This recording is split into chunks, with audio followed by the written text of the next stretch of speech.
আজকের ঘটনাটি আমাদের পাঠিয়েছেন সুকান্ত মাইতি। আপনারা সবাই সুকান্ত মাইতিকে পছন্দ করেন, আর সেই জন্যই আশা করব আপনারা প্রথম থেকে শেষ পর্যন্ত শুনবেন ঘটনাটি। চলুন শুরু করা যাক। যেভাবে লেখা আছে আমি সেভাবেই পড়ছি।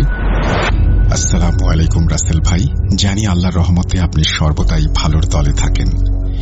রাব্বি ভাই সহ ভূত.com-এর সমগ্র টিমের প্রতি সেলাম, স্নেহ ও ভালোবাসা জ্ঞাপন করে আজ আবারও হাজির হলাম একটি লোমহর্ষক ঘটনা নিয়ে। ভুল ত্রুটি ক্ষমা সুন্দর দৃষ্টিতে দেখবেন। আশেপাশে একটি অদৃশ্য সত্তা ঘুরে বেড়ায় এবং কয়েকজন পুরনো কর্মচারী জানিয়েছেন যে তারা রাতের সময় স্কুল পাহারা দিতে ভয় পান। তারা এমন কিছু অনুভব করেন যা তাদের মনে সন্দেহের সৃষ্টি করে, যেন কিছু অতি প্রাকৃত শক্তি তাদের উপস্থিতি অনুভব করাচ্ছে।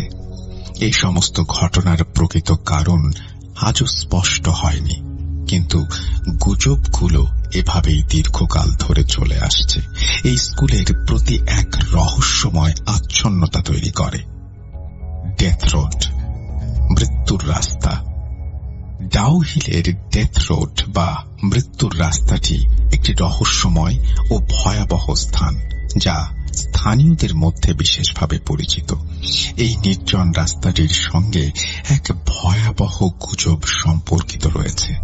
অনেক কাঠুরে স্থানীয় বাসিন্দা এবং পর্যটকরা দাবি করেছেন যে তারা এক অদ্ভুত মুন্ডুহীন ছেলেকে রাস্তায় হেঁটে যেতে দেখেছেন, যেটি রাতের অন্ধকারে দেখা যায় এবং এক সময় ছেলেটি হঠাৎ করে অদৃশ্য হয়ে যায়, যেন সে কোনো অতি প্রাকৃত শক্তির দ্বারা আক্রান্ত। কিছু গুজবের মতে ছেলেটির দিকে কেউ পেছন ফিরে তাকায় না, কিন্তু যদি কেউ তাকায় তবে তার পেছনে এক বিভীষিকাময় ছায়া ছড়িয়ে পড়ে। এমনকি যারা সেখানে হাঁটতে গিয়েছেন তারা অদ্ভুত অনুভূতি অনুভব করেছেন, যে কেউ যেন তাদের পেছনে দাঁড়িয়ে আছে বা অনুসরণ করছে। এই রাস্তাটি এখন স্থানীয়দের কাছে এক ভয়ের জায়গায় পরিণত হয়েছে এবং রাতে সেখানে হাঁটা এক ধরনের সাহসিকতার কাজ হিসেবে গণ্য করা হয়।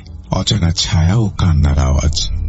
ডাউহিলের অন্ধকার বন, যে বনটি কখনো এক শান্তিপূর্ণ আশ্রয়স্থল ছিল, কিন্তু এখন তা একটি ভয়ঙ্কর এবং রহস্যময় স্থানে পরিণত হয়েছে। গভীর রাতে যখন বাকি সবকিছু নিস্তব্ধ হয়ে যায়, সেখানে এক নারীর কান্নার আওয়াজ শোনা যায়। সেই কান্না শুনলে মনে হয় যেন কেউ এক দীর্ঘ দুঃখ ভরা জীবনের বেদনা ছড়াচ্ছে। আর এই কান্নার আওয়াজ এক চিরন্তন যন্ত্রণার প্রতীক হয়ে দাঁড়িয়ে আছে। এছাড়া রাতের অন্ধকারে পায়ের শব্দ, এমনকি হাসির আওয়াজও শোনা যায়, যা সেখানে উপস্থিত সবাইকে অস্বস্তিতে ফেলতে সক্ষম। অনেকেই বলেন ওই হাসিটি শুনলে মনে হয় এক ধরনের বিভ্রম সৃষ্টি হয়, যেন কেউ তাদের সাথে যোগাযোগ করার চেষ্টা করছে। এই সমস্ত ঘটনা ডাউহিলের প্রতি রহস্যময়তা যোগ করেছে, আর স্থানীয়রা এখন এটি নিয়ে সতর্ক এবং সন্দিহান। ডাউহিলের রহস্য। ডাউহিলের রহস্য, যেটি এত বছর ধরে মানুষের মনকে অবাক করে রেখেছে, তা ঠিক কোথা থেকে শুরু হয়েছিল এবং কেন এতগুলি অদ্ভুত ঘটনা ঘটেছে তার সুনির্দিষ্ট ব্যাখ্যা এখনো অজানা। তবে যারা এই এলাকায় গিয়েছেন তারা জানেন যে সেখানে কিছু না কিছু অস্বাভাবিক ও অতি প্রাকৃতিক শক্তি বিরাজমান। অনেক পর্যটক এবং স্থানীয় ব্যক্তিরা বলেছেন যে ডাউহিলের বাতাসে এক ধরনের চাপা কান্না মিশে আছে, যা শোনার পর মনে এক অজানা কষ্ট অনুভব হয়। এই অনুভূতিটি এতই তীব্র যে তারা শারীরিক ও মানসিকভাবে অস্বস্তিতে পড়ে যান। তারা ভয়ঙ্কর দুঃস্বপ্ন এবং মানসিক চাপের মধ্যে আটকা পড়ে যান, যা তাদেরকে আত্মহত্যার দিকে ঠেলে দেয়। এমনকি কিছু মানুষ আত্মহত্যার প্রচেষ্টা পর্যন্ত করেছেন, তবে তারা শেষ পর্যন্ত রক্ষা পেয়েছেন। ডাউহিলের এই অভিজ্ঞতাটি এতটাই গা ছমছমে যে এটি স্থানীয়দের এবং পর্যটকদের মাঝে এক অবর্ণনীয় অভিজ্ঞতার সৃষ্টি করেছে। এমনকি স্থানীয়রা এই জায়গাটিকে অভিশপ্ত বলে চিহ্নিত করেছে এবং এখানে আসা সব মানুষদের প্রতি এক ধরনের সতর্কতা প্রদান করেছে। ডাউহিলের সেই অন্ধকার, ভয়ের পরিবেশ এবং অদ্ভুত অভিজ্ঞতাগুলো এক একটি রহস্যময় স্থানে পরিণত হয়েছে, যার ব্যাখ্যা আজও কেউ দিতে পারেনি। তবে যারা এই স্থানগুলির ভেতরে ঢুকেছেন তারা জানেন যে এক অদৃশ্য শক্তি এখানে বিরাজমান এবং প্রতিটি বাঁক আর ছায়ায় এক নতুন রহস্য লুকিয়ে রয়েছে। আর দেরি নয়, এবার চলুন মূল ঘটনায় যাওয়া যাক। অনিমেষ বলতে শুরু করেন।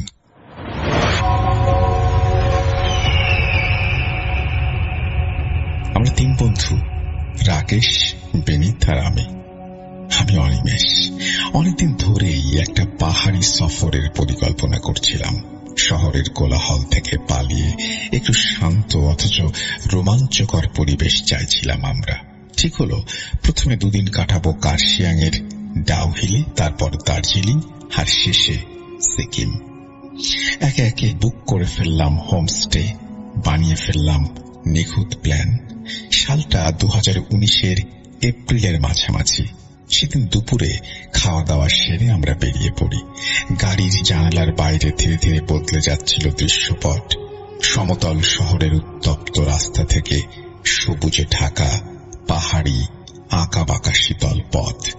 বিকেলের দিকে যখন ডাউহিলে পৌঁছালাম, সূর্য তখন বিশাল সব লম্বা লম্বা পাইন গাছের আড়ালে মুখ লুকিয়ে ফেলেছে। হালকা কুয়াশা যেন চারিদিকের এক অলৌকিক আবরণ তৈরি করেছিল। আমাদের হোমস্টে ছিল একেবারে ডেথ রোডের গা ঘেঁষে। নাম শুনেই রোমাঞ্চে শিহরিত হয়ে উঠছিলাম। এখন সেটা আরো বাস্তব মনে হচ্ছিল। পাহাড়ের খাদের কিনারায় দাঁড়িয়ে কাঠের পুরনো বাড়ি, তার চওড়া বারান্দা আর ঝুলন্ত বাতি যেন কোনো পুরনো ভৌতিক সিনেমার সেট। ভেতরে ঢুকেই দেখি কাঠের মেঝে যেন সাঁই সাঁই আওয়াজ করছে। ঘরগুলোর জানালায় জমে থাকা কুয়াশা, নিজের ছায়াও যেন ভৌতিক মনে হচ্ছিল। হোমস্টে যেন একেবারে অন্য জগতের ছিল। ঢোকার পর থেকেই একটা চাপা অস্বস্তি বুকের ভেতর উকি দিচ্ছিল। যদিও প্রথম দিকে আমরা কেউ এটিকে পাত্তা দেয়নি। সন্ধ্যা পেরিয়ে যখন রাতের চাদর পুরোপুরি নেমে এলো, আমাদের হোমস্টের চারপাশে তখন এক গভীর নিস্তব্ধতা। লম্বা লম্বা পাইন গাছগুলো দাঁড়িয়েছিল নিঃশব্দ প্রহরীর মতো, আর তাদের ফাঁক দিয়ে উকি দিচ্ছিল হালকা কুয়াশার ঘোমটা। ঘুরতে তখন সন্ধে 7:30। হোমস্টের একজন পেয়ারা এসে গরম গরম কিছু কাবাবের প্ল্যাটার পরিবেশন করে গেল। এইভাবে বেশ কিছুক্ষণ চলার পর হঠাৎই খেয়াল করলাম বাথরুমের কল থেকে টপ টপ করে জল পড়ছে। মাঝে মাঝে লাইট ব্লিঙ্ক করছে। জানলার ভেজা কাঁচে যেন অদ্ভুত ছায়া পড়েছে। কিন্তু তখন এসবকে মজা ভেবে উড়িয়ে দিয়েছিলাম। এগুলোকে হালকা ভেবে নিয়েছিলাম। ভেবেছিলাম পুরনো বাড়ি, ঠান্ডা আবহাওয়া, এসবই কারণ। কিন্তু রাত বাড়ার সাথে সাথে ঘটতে লাগলো এমন কিছু ঘটনা যেগুলোর কোনো ব্যাখ্যা আজও খুঁজে পাইনি। রাত তখন 12:15 মতো হবে। আমি চুপচাপ বসে মোবাইল দেখছিলাম। বিনীত রাকেশ ব্লুটুথ স্পিকারে গান ছেড়ে ফুল মাস্তিতে নাচছিল। আমি মাঝে মাঝে ওদের নাচ দেখে মুচকি মুচকি হাসছিলাম। খানিক বাদে খেয়াল করলাম বিনীত হঠাৎই নাচ থামিয়ে বারান্দার দিকে তাকিয়ে আছে। বিনীতকে এভাবে হতভম্বের মতো বারান্দার দিকে তাকাতে দেখে আমি অবাক হয়ে জিজ্ঞেস করি, কি হলো ভাই, এরকম কাঠ হয়ে দাঁড়িয়ে পড়লি কেন? কথাগুলো ওর জড়িয়ে আসে। হামতা হামতা করে বলে, দেখ ভাই, বারান্দার রেলিং এর ধারে সাদা পোশাক পরা একটা ছায়া দাঁড়িয়ে আছে না? দোষ, কি সব উল্টাপাল্টা বকছিস? কথাগুলো আর শেষ করতে পারিনি। ওর দৃষ্টি অনুসরণ করে সেদিকে তাকাতে আমিও অবাক হয়ে যাই। সত্যি তো, বারান্দায় কেউ দাঁড়িয়ে আছে। প্রথমে ভেবেছিলাম হয়তো চোখের ভুল। রাকেশ নাচ থামিয়ে এগিয়ে গিয়ে দেখে কিছুই নেই। ফিরে এসে হাসতে হাসতে বলল, আরে ওইটা পাহাড়ি গাঢ় কুয়াশা, তাই মানুষের মতো ছায়া পড়েছে। কিন্তু হাসির পরশ স্বল্পক্ষণেই দম আটকে প্রাণ হারালো একটা বিশ্রী কর্কশ শব্দে। শব্দটা ভেসে এলো বাথরুমের দিক থেকে, যেন কেউ পাথর টেনে নিয়ে যাচ্ছে মেঝের ওপর। আমরা উঠে গিয়ে দেখি বাথরুমের দরজা খোলা, ভেতরটা ফাঁকা, অথচ ঠান্ডা একটা হাওয়া বেরিয়ে আসছে। হঠাৎই খেয়াল করলাম দরজার কড়াটা ধীরে ধীরে আপনা আপনি ফুলছে। খানিক বাদে আর কিছু নেই, বুঝতে পারছিলাম কিছু একটা অতি প্রাকৃতিক ঘটেছে। রাত তখন প্রায় 1টা। আমরা আলো জ্বালিয়ে রাখার সিদ্ধান্ত নিলাম। বাল্বের নিচে গাদাগাদি করে সবাই বসে গল্প করতে শুরু করলাম, একটু সাহস বাড়ানোর জন্য। হঠাৎই জানলার কাছে ঠক ঠক শব্দ হলো। কেউ যেন জানালায় টোকা মারছে। ভয়ের চোটে বাইরে তাকাইনি, কিন্তু আওয়াজ থামল না। অবশেষে রাকেশ সাহস করে জানালার পর্দা সরালো। সামনে দাঁড়িয়েছিল কিছু একটা, মুখ ঢাকা, সাদা পোশাক পরা, মাথা নিচু। আচমকাই হাড় হিম করা ঠান্ডায় চোখাচোখি হলো ওদের মধ্যে। মাত্র কয়েক সেকেন্ড, তারপর সেই অবয়ব যেন কুয়াশার মধ্যে মিলিয়ে গেল। আমরা 3জন চুপ। আতঙ্কে কারো মুখে কোনো শব্দ নেই, নিঃশ্বাসের শব্দ ছাড়া আর কিছু শোনা যাচ্ছিল না। এইভাবে আরো কিছুক্ষণ কেটে যায়। রাত তখন 2:15। হঠাৎই মনে হলো কেউ যেন আমাদের ঘরের বাইরে ধীরে ধীরে হাঁটছে। কাঠের মেঝে চিড়িক চিড়িক আওয়াজটা স্পষ্ট শোনা যাচ্ছিল। কখনো দরজার সামনে, আবার চলতে শুরু করে। মনে হচ্ছিল আমাদের রুমের চারপাশে কেউ চক্কর দিচ্ছে। বিনীত হঠাৎ বলে উঠল, ভাই, দরজার নিচে দেখ। আমি নিচু হয়ে দরজার ফাঁক দিয়ে দেখলাম দুটো পায়ের ছায়া, কিন্তু দম বন্ধ হয়ে আসার মতো যে অদ্ভুত ব্যাপারটা নজরে আসে সেটা হলো পা দুটো মাটিতে ছিল না। হাড় হিম করা সেই দৃশ্য শির দ্বারা দিয়ে হিমেল স্রোত বইয়ে দিল। ঠিক সেই সময় আমাদের ঘরটা হঠাৎ কেঁপে উঠল। জানালার কাঁচে প্রচন্ড শব্দ, ঘরের বাল্ব একবার জ্বলে একবার নেভে। বাইরে যেন শত শত লোক একসাথে চিৎকার করছে, অথচ পুরো এলাকাটা শুনশান। আমরা 3জনে এতটাই ভয় পেয়েছিলাম যে কিছুক্ষণ কারো মুখ থেকে কোনো শব্দ বের হচ্ছিল না। বিনীত কাঁপা গলায় বলার চেষ্টা করে, ভাই, ভিডিও কর, প্রমাণ রাখতে হবে। আমি হাত বাড়িয়ে মোবাইল ধরতেই দেখলাম স্ক্রিনে ধোঁয়া ধোঁয়া এক টুকরো ছায়া ঘুরতে ঘুরতে পরিষ্কার ফুটে উঠল।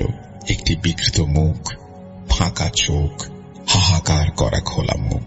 আর সহ্য করতে পারছিলাম না, চিৎকার করে মোবাইলটা ফেলে দেই। আমরা আতঙ্কে চুপচাপ বসে থাকলাম। বাইরে থেকে তখনও টুকরো টুকরো শব্দ আসছিল, চাপা হাসি, পায়ের আওয়াজ, জানালার কাঁচে টোকা। হঠাৎই বিদ্যুৎ চলে যায়। ঘরটা অন্ধকারে ডুবে গেল। শুধু জানালার বাইরে থেকে আসা ম্লান জ্যোৎস্নার আলোয় কিছু আবছা দেখছিলাম। তার ঠিক তখনই ঘটতে শুরু করল ভয়ঙ্কর ঘটনা। ঠিক সেই মুহূর্তে ঘরের মাঝখানে হঠাৎ করেই ঠান্ডা বাতাসের ঘূর্ণি তৈরি হলো। মনে হচ্ছিল ঘরের মধ্যে কেউ ঘুরপাক খাচ্ছে। হঠাৎ করে আমার কাঁধে একটা ঠান্ডা হাতের স্পর্শ টের পেলাম। কাঁপতে কাঁপতে পিছন ফিরে দেখি কেউ নেই। রাকেশ আর বিনীত দুজনেই দরজার দিকে তাকিয়ে জমে গেছে। দরজার নিচে দিয়ে আবারও সেই পা দেখা গেল, কিন্তু এবার সেটা শুধু ছায়া নয়, ঘন কালো উজ্জ্বল মূর্তির পা। এরই মাঝে হঠাৎ একটা ধাক্কা। দরজাটা এত জোরে কেঁপে উঠল যে মনে হলো কেউ যেন বাইরের দিক থেকে দরজাটা ফাটিয়ে ভেতরে ঢুকতে যাচ্ছে। আমরা প্রাণপণে দরজাটা ঠেলে ধরে রাখলাম। মেঝের উপরে তখনও অদ্ভুতভাবে কালো ধোঁয়া জমাট বাঁধছিল। আচমকাই ধোঁয়ার মধ্য দিয়ে একটা বিভৎস বিকৃত মুখ, ফাঁকা চোখ ভয়ঙ্কর ভাবে হেসে উঠল। ঠিক তারপর মুহূর্তেই ঘরের কোনায় থাকা কাঠের পুরনো আলমারিটা নিজে থেকেই খুলে গেল। সারা রাতে অতি প্রাকৃতিক তাণ্ডবের মধ্যে ব্যাগপত্র আলমারিতে রাখার কথা বেমালুম ভুলে গিয়েছিলাম। অন্ধকারে চোখটা ততক্ষণে শুয়ে গেছে। দেখলাম আলমারিটা ফাঁকা, কেবলমাত্র চোখ ও একটা কিছু রাখা। এক পা এগোতে যাব, দেখি ঘরের লাইটটা জ্বলে উঠল। যাক, বাঁচা গেল, কারেন্ট চলে এসেছে। এখন আর কোনো ভয় নেই। ঘরের আলোয় আলমারির কাছে গিয়ে বুঝতে পারলাম সেই চৌকো বস্তুটি আসলে একটি লাল রঙের মলাট দেয়া ডায়েরি। ডায়েরিটা দেখা মাত্রই মনের ভেতর কেমন একটা আকাঙ্ক্ষা দানা বাঁধছিল যে কি লেখা আছে ডায়েরির মধ্যে। একটু পড়ে দেখি, সারা রাতের বিধ্বস্ততায় রাকেশ ও বিনীত কাহিল। ভাবল কারেন্ট এসে গেছে যখন, আর কিছু হবে না, তাই তার আর দেরি না করে বিছানায় গা এলিয়ে দিল। সন্ধ্যা থেকে যে এত কিছু রোমহর্ষক ঘটনা ঘটেছে সেদিকে তখন আমাদের কারো হুঁশ নেই। কেন জানি না মন খালি টানছিল ডায়েরিটা খুলে দেখার জন্য। ঘড়ি তখন ভোর 3টার মতো বাজে। শুয়ে লাভ নেই। আমি পাশ বালিশে হেলান দিয়ে ডায়েরিটা খুলতেই একটি খাম মাঝখান থেকে খসে পড়ল। মনে হয় চিঠি। কৌতূহলের বশে সেটা খুললাম। চিঠির প্রেরক রুবা নামের একটি মেয়ে, যে হাসপাতালে কোনো একটা কারণে ভর্তি। মিথিলা নামে অপর একটি মেয়েকে চিঠি পাঠিয়েছে। চিঠির পুরো বক্তব্য পড়ে মনটা আবারও চাপা আতঙ্কে শিউরে উঠল। চিঠির মাথা মুন্ডু কিছুই বোঝা যাচ্ছিল না। এটা কি পাগলের প্রলাপ, নাকি কোনো রহস্যের ফাঁদের মধ্যে পাতা আছে, কে জানে। চিঠির নিচের দিকে আঁচড়ের দাগ, রক্তের ছিটে ফোটা। যাই হোক, চিঠিটা আবারও যথাস্থানে ভাঁজ করে রেখে ডায়েরির পাতা উল্টালাম। এটা বুঝতে বাকি ছিল না যে ডায়েরিটা কার। আসলে ওটা চিঠিতে উল্লেখিত মিথিলার ডায়েরি। পাতা উল্টে বুঝতে পারলাম ডায়েরির শুরু এই ডাউহিল থেকেই। কারণ প্রথম পৃষ্ঠায় লেখার সূত্রপাত ট্রিপ টু দার্জিলিং। আন্দাজ করতে পারছিলাম মিথিলাও হয়তো আমাদের মতো কোনো এক সময় ট্যুরে এসে এই ডায়েরিটি লেখা শুরু করেছিল। যাই হোক, ডায়েরির প্রথম পাতায় যাই। যদিও ডায়েরিতে লেখার তারিখগুলো আর সেভাবে মনে নেই। সম্ভবত অক্টোবরের শুরুর দিকে। বোঝার সুবিধার্থে ধরে নিন ওই অক্টোবর, অর্থাৎ 9 অক্টোবর থেকে ডায়েরিটি লেখা শুরু। তবে সেখানে উল্লেখিত ঘটনার পাণ্ডুলিপিগুলো এখনো আমার মনে দগ দগ করছে। সালটার উল্লেখ করলাম না। ডায়েরি লেখার ধরনটা ঠিক এরকম। মিথিলা লিখছে, পাতা 1, তারিখ 9 অক্টোবর, কার্শিয়াং, দুপুর 2টা। আমরা ঘন্টা 2 হলো ডাউহিলে পৌঁছেছি। আমি, রুবা আর ওর ভাই রাজ। জায়গাটা অপূর্ব। সুরম্য পাহাড়ের কোলে এক সবুজের আচ্ছাদন। কিন্তু সকালে বেরোনোর সময় মা দরজার চৌকাঠে দাঁড়িয়ে বললেন, ওখানে সন্ধ্যার পর কোথাও বেরোস না মা, ওখানে রাতের পরিবেশটা ভালো না। ভেবেছিলাম হয়তো সাধারণ পাহাড়ি কুসংস্কার। বন, নীরবতা আর কুয়াশাই যে সব ভয় তৈরি করে, তাই না? কিন্তু আমি ভুল ভেবেছিলাম। আমরা যখন ডাউহিলে পৌঁছালাম তখন বেলা প্রায় 12টা। সূর্যের আলো পাহাড় ছুঁয়ে ঝলমল করছে, কিন্তু এক ধরনের অস্বস্তিকর শীতলতা যেন জমেছিল বাতাসে। গাছগুলো একেবারে নিঃশব্দ। পাখিরা ছিল না, কিংবা থাকলেও যেন কোনো শব্দ করছিল না। রূপা বলছিল, দেখলি জায়গাটা কেমন শান্ত। কিন্তু আমি শান্ত না, যেন নিঃশ্বাস বন্ধ করা নিস্তব্ধতা অনুভব করছিলাম। দুপুরে হোমস্টেতে খাওয়া দাওয়া করে মোটামুটি ভালোই লাগলো। পাতা 2, 9 অক্টোবর, ডাউহিল, সন্ধ্যা 7টা। আমরা এইমাত্র ডিয়ার পার্ক থেকে একরকম প্রাণ নিয়ে ফিরে আসলাম। প্রকৃতি যেন সন্ধ্যা নামার সাথে সাথেই শ্বাসরোধ করতে তৎপর হয়ে উঠেছিল। আমরা দুপুরের খাওয়া দাওয়ার পর একটু ল্যাদ খেয়ে বিকেলে ডাউহিলের বিখ্যাত ডিয়ার পার্ক দেখতে বেরিয়েছিলাম। বিকেলের আলো তখন ঘন সবুজে ঢেকে গেছে। সূর্যের আলো ডাউহিল ডিয়ার পার্কের মাথার উপরে ছড়িয়ে থাকা প্রাচীন বৃক্ষগুলোর ফাঁক গলে মাটি ছুঁতে পারছিল না। গাছপালার নিবিড় ছায়া আর পাখিদের থেমে থাকা ডাকে জায়গাটা যেন এক অদ্ভুত নিস্তব্ধতায় ডুবে গিয়েছিল। আমরা তিনজনে কিছুটা খুশি মনেই ঘুরছিলাম পার্কে, কিন্তু ঢোকার পর থেকেই মনে হলো যেন সময় থেমে গেছে। চারপাশটা এতটাই নিস্তব্ধ ছিল যে নিজের নিঃশ্বাসের শব্দ কেমন যেন বেঁধছিল। বাতাসে একটা গুমোট ভাব, কিন্তু শীতল। পাতা নড়ছে না, পাখি ডাকছে না, যেন প্রকৃতি আমাদের আগমনে থমকে গেছে। হঠাৎ রাজ থেমে গিয়ে বলল, দিদি শোনো, কেউ যেন গাইছে। আমি দাঁড়িয়ে পড়লাম। শুনতে পেলাম সত্যিই দূরে কোথাও থেকে এক করুণ মায়াময় কণ্ঠ ভেসে আসছে। গানটা যেন কোনো পুরনো লোকগীতি। শব্দগুলো অস্পষ্ট, বোঝা যাচ্ছিল না। শুধু সুরটা বুকের ভেতর কেমন রক্ত হিম করে দিচ্ছিল।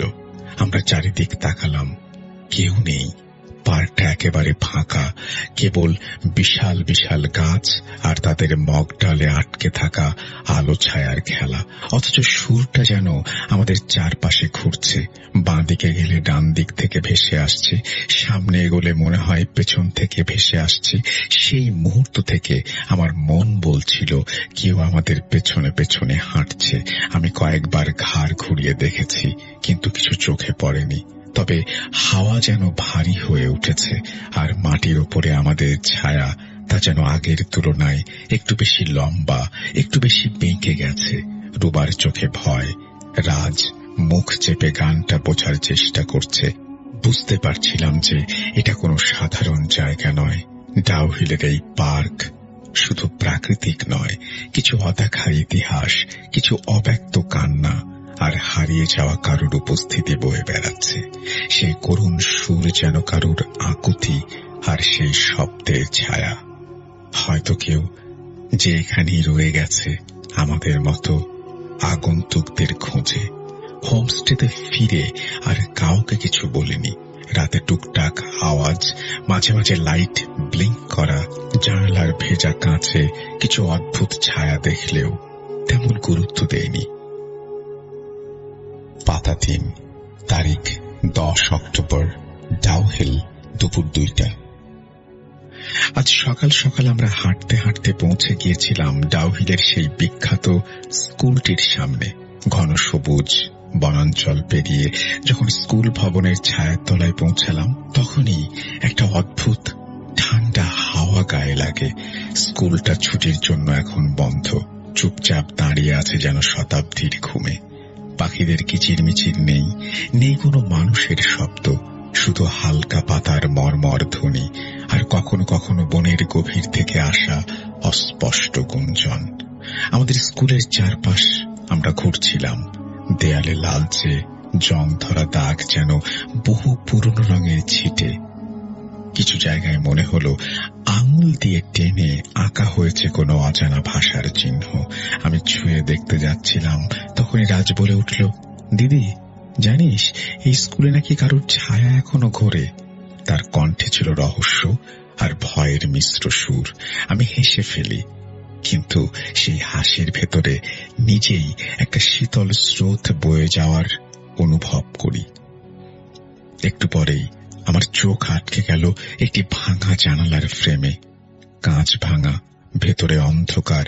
আমি একটু এগিয়ে গিয়ে চোখ রাখতেই ভেতর থেকে মনে হলো হঠাৎই একজোড়া লালচে চোখ যেন জানালার অন্ধকার থেকে বেরিয়ে এসে আমার দিকে তাকিয়ে আছে। চোখ দুটো স্থির অথচ তীব্র। আতঙ্কে শরীর কেঁপে উঠল। আমি চিৎকার করে পিছিয়ে আসি। রাজ আর রুবা দৌড়ে আসে। আমি আতঙ্কিত কণ্ঠে বললাম, ওখানে জানালায় কেউ ছিল, চোখ, ওই চোখ।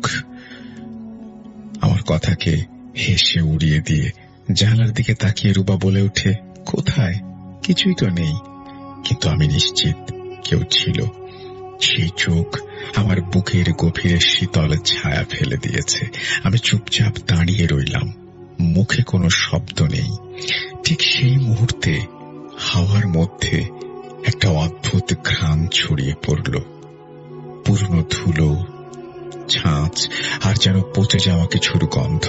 রাজ হঠাৎ ফিসফিস করে বলে উঠল, চল দিদি এখান থেকে বেরোই, আমার এখানে ভালো লাগছে না।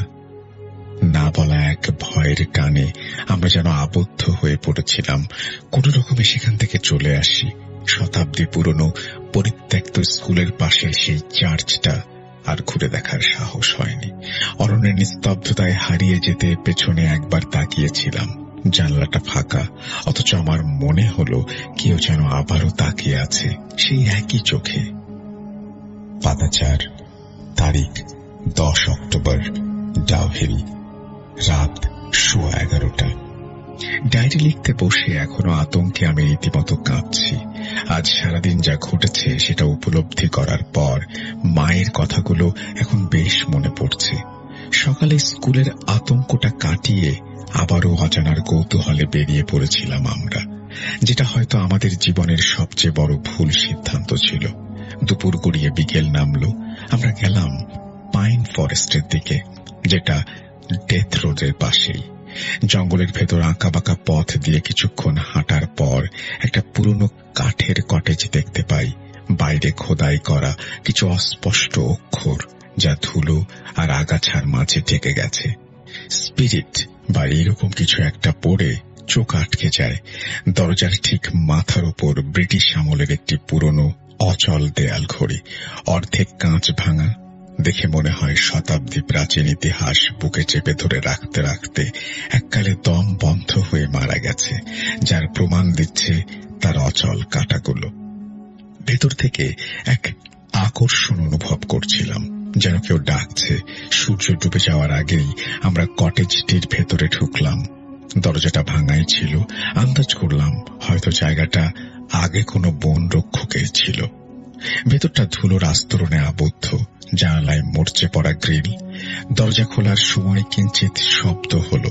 ঘরের ভেতর ছিল এক গাদা পুরনো জিনিস, ধুলোধূসর, জং পড়া আয়না, কাঁচের পুতুল, যেন বহুদিন কেউ হাত দেয়নি। একটা গা ছমছমে অ্যাডভেঞ্চারের তাগিদে সবাই মিলে ঠিক করি রাতে সেখানে থাকবো। রাতে থাকার সিদ্ধান্তটা রুবার ছিল। আমি তখন শুধু সম্মতি দিয়েছিলাম। বিকেল 5টা নাগাদ একঘেয়েমি ভাঙতে রাজ বলল, আমি একটু ঘুরে আসছি। রূপা বাধা দিল, সন্ধ্যা নামছে রাজ। কিন্তু রাজ কান দিল না। সে বেরিয়ে গেল।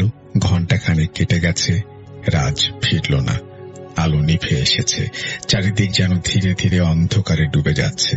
কিন্তু সেই অন্ধকারের মধ্যে একটা অদ্ভুত ছায়া বারবার জানালার বাইরে চকিত উকি দিচ্ছিল।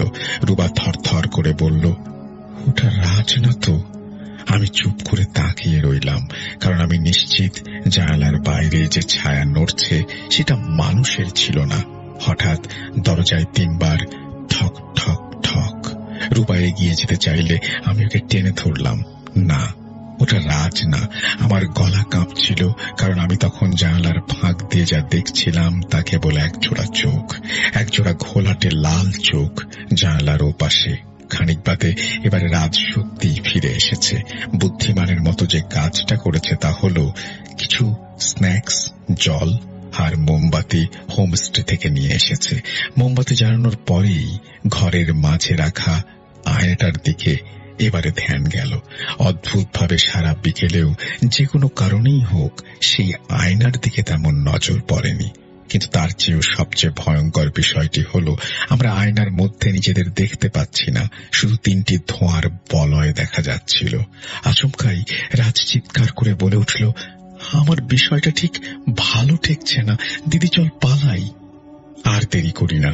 খাবার দাবার মোমবাতি সব ফেলে রেখে আমরা উন্মাদের মতো দরজা ঠেলে 3 জনই একসাথে বেরিয়ে এসে পাহাড়ের নিচের দিকে রাস্তা ধরে হোমস্টের দিকে দৌড়াতে লাগলাম।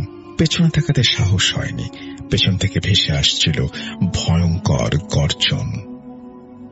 পাতা 4, তারিখ 11 অক্টোবর, ডাউহিল, ভোর 4:15। আতঙ্কে এখন আমার শরীরটা কেঁপে কেঁপে উঠছে। আমি ঠিক করে লিখতে পারছি না, কিন্তু কেন জানি না ভেতর থেকে কেউ বারবার বলছে আগে আমাকে সবটা লিখে রাখতে হবে, তারপর যেন রুবা ও রাজের পেছনে যাই। যে ভয়ঙ্কর কটেজ থেকে ফেরার পর আর ঘুমোতে পারিনি আমরা। যা সমস্ত ভয়ঙ্কর অতি প্রাকৃতিক ঘটনা ঘটে চলেছে আমাদের সাথে, এর কোনো ব্যাখ্যা আমাদের কাছে নেই। সেই বিভৎস কটেজ থেকে দৌড়ে ফিরে এসে ঘরে ঢুকে হাঁপ ছেড়ে বাঁচি, কিন্তু কিছুক্ষণ পর ফ্রেশ হয়ে আয়নার সামনে দাঁড়াতেই আবার আতঙ্কে কাঠ হয়ে যায়। দেখি আয়নায় আমার কোনো প্রতিবিম্ব নেই, যেন আমি এই জগতে নেই, নাকি আমার জায়গাটা কেউ দখল করে নিয়েছে জানি না। ঘরের বাতাসটা হঠাৎই ভারী হয়ে ওঠে, একটা অজানা ঠান্ডা হাওয়া যেন আমার গা বেয়ে নেমে যায়। আর কিছু মনে নেই, একটি বিকৃত কর্কশ চিৎকারে হুঁশ ফিরতেই, লাইট জ্বালাতেই ঘরের ভেতর দেয়াল ঘড়িটার দিকে নজর যায়। আমরা চমকে উঠি, ঘড়ির কাঁটা থেমে গেছে 3:30। তার মানে একটা গোটা রাত নিমেষেই আমাদের জীবন থেকে মুছে গেল। আমাদের খালি মনে হচ্ছিল আমরা মাত্রই ঘরে ঢুকেছি। তীব্র নিস্তব্ধতা ভেঙে হঠাৎ দরজায় প্রচন্ড আঘাতের শব্দ, যেন কেউ বাইরে দাঁড়িয়ে কাঁপছে। রুবা কাঁপা কাঁপা হাতে দরজাটা খুলে দেয়। দরজা খোলার সাথে সাথেই একটা অন্ধকারের ছায়া যেন হু হু করে ঘরে ঢোকে। রুবার চোখ স্থির, যেন সে নিজেকে হারিয়ে ফেলেছে। এরপর থেকে সে আর একটাও কথা বলেনি, শুধু ফাঁকা চোখে চেয়ে বসে আছে। মাঝে মাঝে অস্বাভাবিকভাবে হাসছে, একটা ঠান্ডা বিভৎস হাসি। আচমকাই রুবা পাগলের মতো ছুটে ঘর থেকে বেরিয়ে যায়। দরজা দিয়ে বেরোনোর সময় দূর থেকে ওর কণ্ঠ শুনি, ভাঙা স্বরে, কেমন যেন কাঁপা কাঁপা গলায় বলছে, মিথিলা, ওরা রাজকে নিয়ে গেছে, আমি যাচ্ছি, তুইও চলে আয়। ঠান্ডা ঘরে এখন নিঃশ্বাস নিতে কষ্ট হচ্ছে। আচমকা দূরের পাইন জঙ্গলের দিকে একটা কর্কশ অসহ্য শব্দ ভেসে আসে। একঘেয়ে নয়, যেন অনেকগুলো ছায়া মূর্তির সম্মিলিত আহ্বান।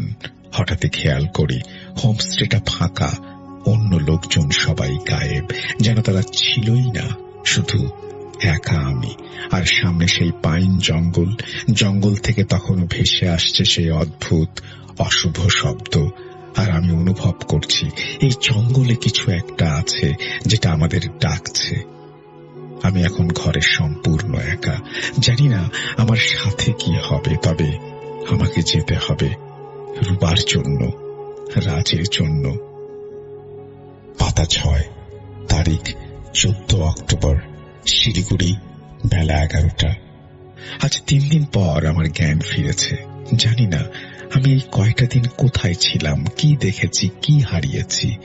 চারপাশে যেন সবকিছু অচেনা মনে হচ্ছে, কিন্তু হৃদয়ের গভীরে একটা শূন্যতা, একটা ভয়ানক অভিজ্ঞতার ছায়া এখনো রয়ে গেছে। আমার শরীর নিস্তেজ, মন অজানা আশঙ্কায় ভারাক্রান্ত। আজ যখন এই ডায়েরির পাতায় কলম ছোঁয়াচ্ছি, ততক্ষণে আমার জীবনের 2 প্রিয় মানুষের জীবন চিরতরে বদলে গেছে। একজন এখন মানসিক হাসপাতালে, আর একজন এই দুনিয়াতে নেই।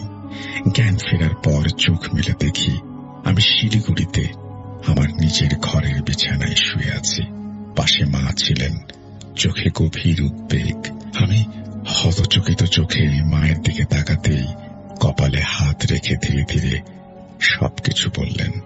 মা বললেন, রুবা এখন সম্পূর্ণ ভেঙে পড়েছে মানসিকভাবে, ওকে শিলিগুড়ির মানসিক হাসপাতালে ভর্তি করাতে হচ্ছে। আমি আতঙ্কে কষ্টে প্রায় কথা বলার শক্তি হারিয়ে ফেলেছিলাম।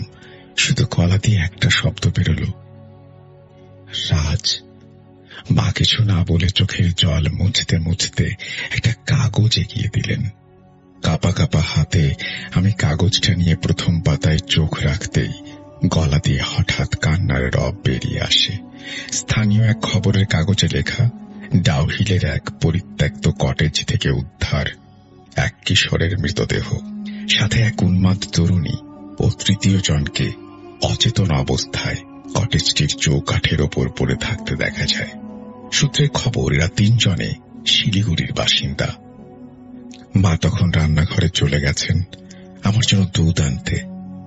আমি আর কোনো কিছু শুনতে পাচ্ছি না, চোখের সামনে শুধু রাজের মুখটা ভাসছে। রাজ আমাকে নিজের দিদির চেয়েও বেশি ভালোবাসত। ওর চোখে আমি ছিলাম আদরের সবচেয়ে প্রিয় বড় দিদি। ভাবতেই পারছি না সেই হাসি খুশি প্রাণবন্ত ছেলেটা আর নেই। এখনো শুধুই এক নিথর নাম, একটা মৃত্যু সংবাদ, সংবাদপত্রের ছোট্ট এক অনুচ্ছেদ। আমার বুক ফেটে কান্না আসছিল। ছেলেটা এভাবে হারিয়ে গেল, কিন্তু কেন আমার কিছু মনে নেই।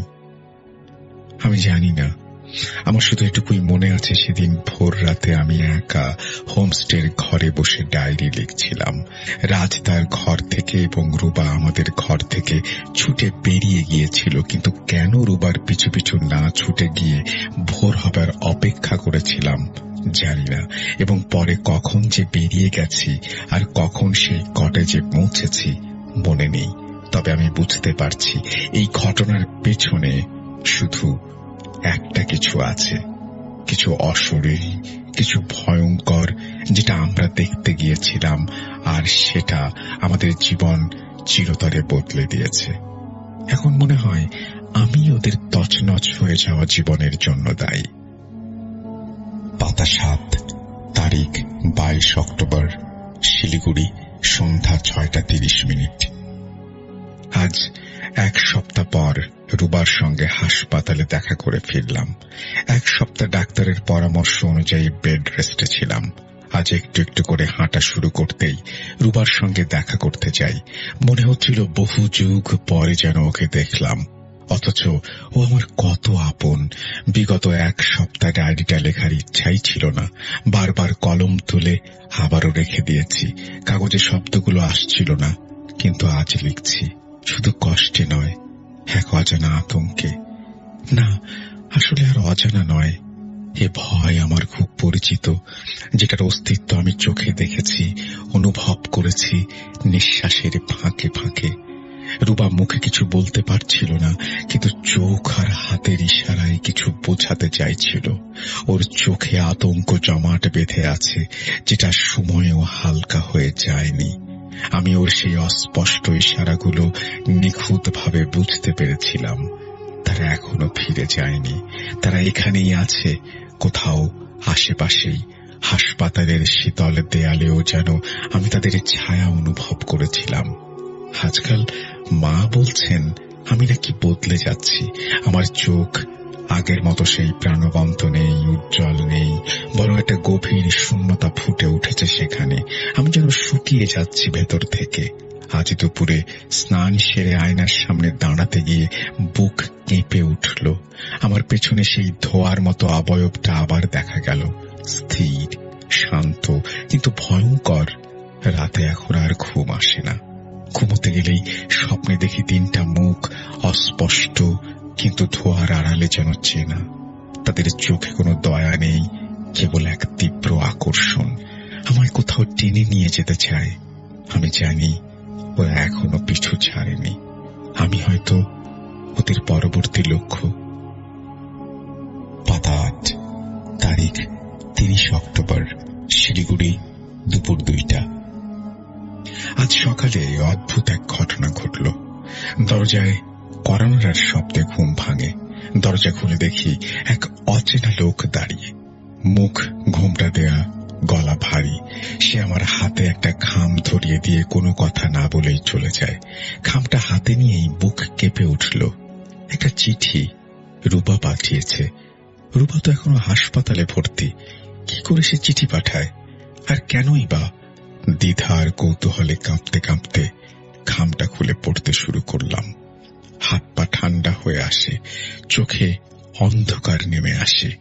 চিঠির অক্ষরগুলো এলোমেলো, ভাষা যেন অসংলগ্ন, কিন্তু মাঝে মাঝে এমন কিছু শব্দ, ওরা আসছে, তুই পালাতে পারবি না, তোর ছায়াও এখন আলাদা না, যা স্পষ্ট করে বলে দিল রুবা আর আগের মতো নেই।